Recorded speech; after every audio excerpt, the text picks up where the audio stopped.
When it comes to woodworking, most people think using wood glue is as simple as squeezing it out of the bottle, spreading it a bit, and clamping the boards together.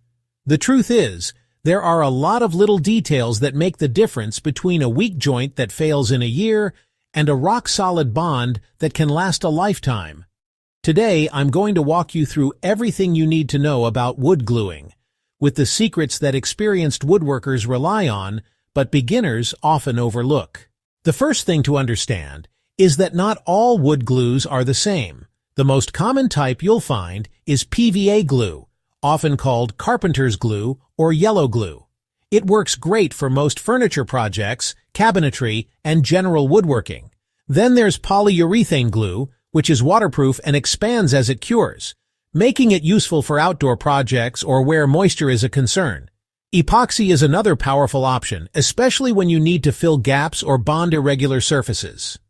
One of the biggest mistakes people make is assuming that one bottle of glue will work for everything. Choosing the right glue for the job is the first real secret to long-lasting joints. Once you've chosen the right glue, how you apply it matters just as much. Too often people either smear on a big blob or barely use enough to cover the surface. Wood glue works by soaking into the fibers of the wood and creating a bond between them, so what you really want is a thin, even layer that coats the entire surface. If you leave dry spots, the joint will be weak. If you over-apply, you'll get huge amounts of squeeze out and risk a starved joint when you clamp down. Professionals often use a small brush, a roller, or even a plastic card to spread the glue evenly. This one small step ensures a much stronger, cleaner bond. Clamping is the next critical part, and it's where many woodworkers go wrong. You don't need to clamp as hard as possible until the boards are bowing. In fact, too much pressure can squeeze out too much glue, leaving the joint weaker. Too little pressure, though, and you won't get good contact between the surfaces. The real key is consistent moderate pressure along the length of the joint. You should see a small, even line of glue squeezing out, and that's how you know you've got it right. Different glues also have different open times, which is the window you have to get everything clamped before the glue starts setting. For most PVA glues, that's around 10 minutes, so you need to work efficiently. Now, let's talk about the mess that comes with glue-ups, the dreaded squeeze-out. If you try to wipe up wet glue with a damp rag, you'll often end up smearing it into the wood grain, which later shows up as ugly spots when you stain or finish your project. A much better method is to wait until the glue has partially set and turned rubbery. Then scrape it off cleanly with a chisel or scraper.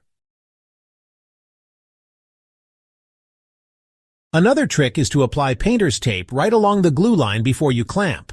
Any squeeze-out lands on the tape, and once the glue sets, you peel it away for a perfectly clean joint. These small tricks save you a lot of sanding and frustration later. Environmental conditions also play a huge role in whether your glue-up succeeds. Temperature, humidity, and even the type of wood you're working with can affect the bond.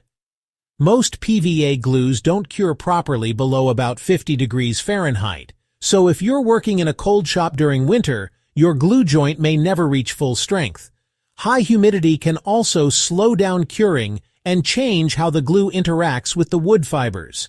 If you want reliable results, make sure your shop conditions are within the recommended range for the glue you're using. Another overlooked point is patience. Many woodworkers think that because glue feels dry to the touch in an hour, they can start working on the piece. In reality, glue needs a full curing time to develop maximum strength. With most woodworking glues, you should wait at least 24 hours before putting stress on the joint. Rushing this step is one of the biggest reasons projects fall apart. Finally, it's worth mentioning that preparation is half the battle. For the best results, always make sure your surfaces are flat, clean, and freshly cut. Glue bonds best to raw wood fibers, not dusty, oily, or finished surfaces. Sanding to too high a grit can actually make the bond weaker because it burnishes the surface and reduces the glue's ability to penetrate. A smooth but not polished surface, usually around 120 to 150 grit, is the sweet spot. So the secrets to successful wood gluing are really about paying attention to the details. Choose the right glue for your project, apply it in a thin and even coat, clamp with the right amount of pressure, clean up squeeze out the smart way, control your shop conditions, and give the glue time to cure fully. When you combine all these steps, you'll notice your projects not only hold together better, but also look cleaner and more professional. If you found these tips helpful, make sure to hit that like button and subscribe for more woodworking advice. Share this with a fellow woodworker who might be struggling with glue-ups, and let me know in the comments. What's your favorite glue tip or trick that saved your projects?